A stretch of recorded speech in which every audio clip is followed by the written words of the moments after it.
Today, outside on the Weber Kettle using the cast iron Dutch oven, I'm going to be making barbecued beans.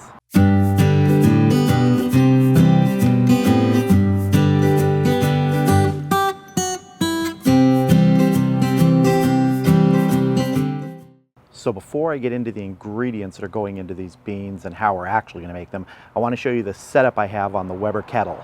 As you can see, I have my briquette holders inverted. I've actually found this is a great way to hold the cast iron Dutch oven up off of the charcoal grate. So I have a pile of coals just starting in the center. Those are going to be used for some direct cooking with the cast iron oven when it sits on there. After we do our direct cooking, we'll move those coals out of the way, put them with the others on the outside so that we have a nice indirect oven today in the Weber Kettle. So let's get started.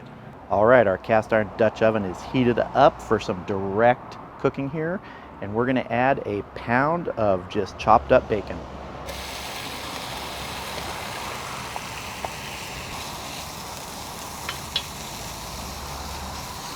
This is gonna give us some nice fat in here, and obviously bacon flavor. All right, and to this, I'm gonna add 1 onion that's been chopped up. We're just gonna stir these all together and sweat those onions down. We're not really trying to brown them or anything. If they get a little brown, that's fine. Mostly what we're trying to do here is release the fat from the bacon and soften these onions just a little bit, because this is all about flavor today, getting all the flavors from every ingredient in to these barbecued beans. The beans we're going to be using today are Great Northern beans, but if you have a favorite type of bean, you can use those.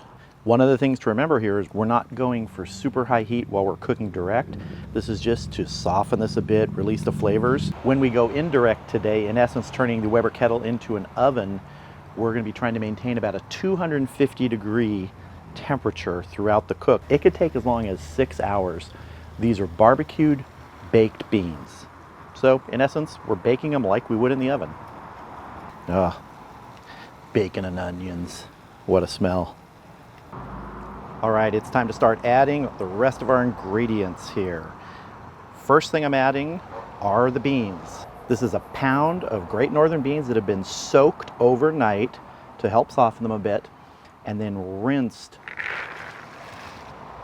To this, I'm adding 4 cups of chicken broth.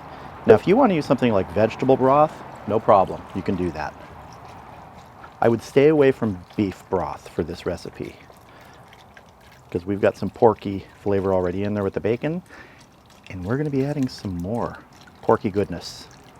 Now we're going to add our initial spices, and these we may adjust later after we taste, but what we have here is a teaspoon of salt, 2 teaspoons of ground black pepper, and half a teaspoon of cayenne. I've got a 1/4 cup of brown sugar, and then my special porky ingredient, leftover rib meat. If any of you watched my Don't Do This to Ribs video a few weeks ago, this is the meat that was left over from that. We took it off the bone, froze it, because I knew I was going to be using it for this. Now I'm going to be adding some barbecue sauce to this. If you want to make your own from scratch or anything, that's fine. Today I'm going to be using just a barbecue sauce from Kroger, which has a lot of molasses in it. I'm going to be adding quite a bit here, maybe even half of this bottle. And this bottle's 40 ounces, so I might be adding about 20 ounces. That looks about right. I want to stir this all up now. Oh, this is already smelling really good. So as you can see, we've got a very full pot here of ingredients. If we need to add more liquid later, we will. I'll probably just add some warm water if we need to, if it's getting too thick.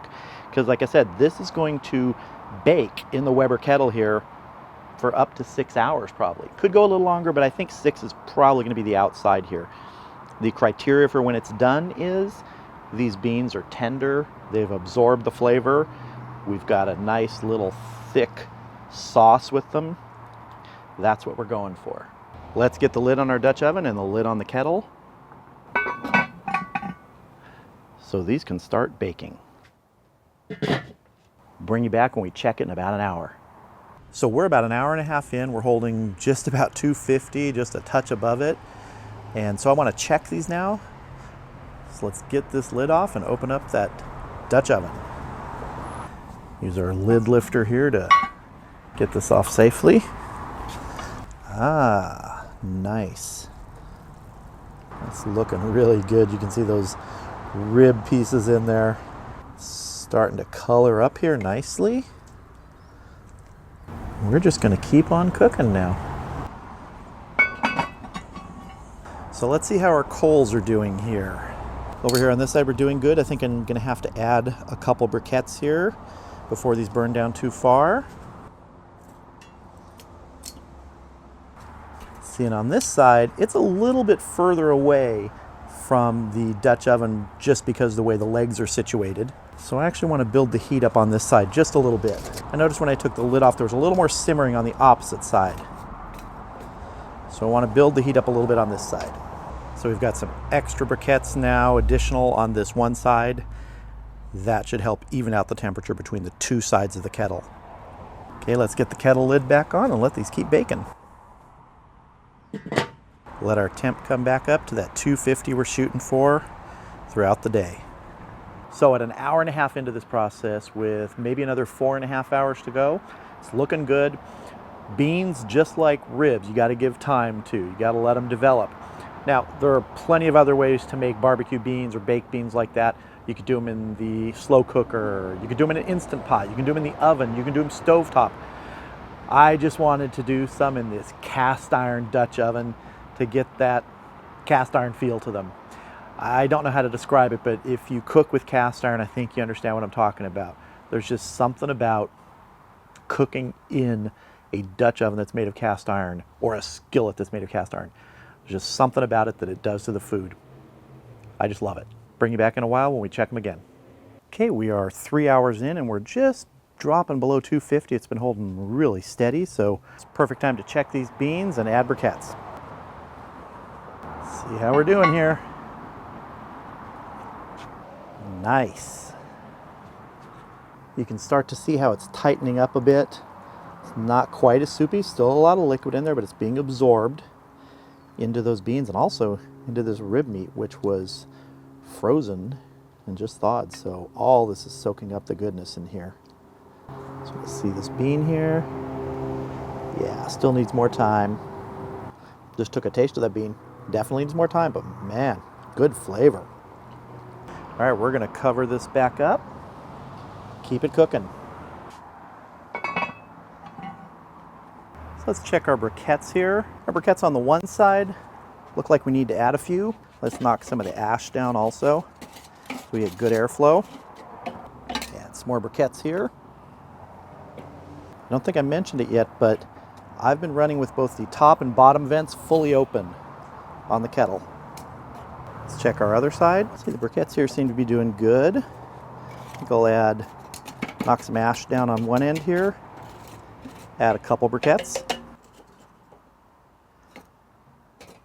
So I think we're good to go here now on briquettes. Let's get the lid on.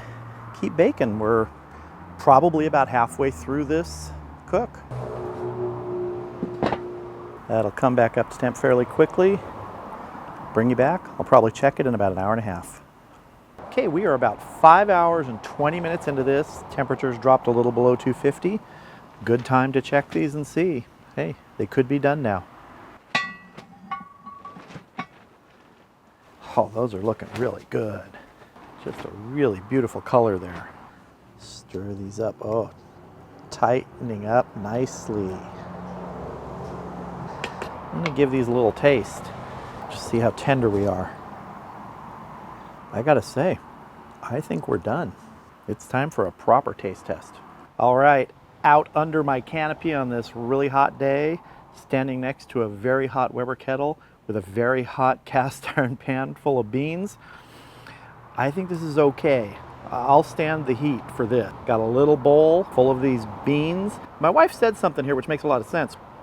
This is more than just beans. This is a meal with all that rib meat in there.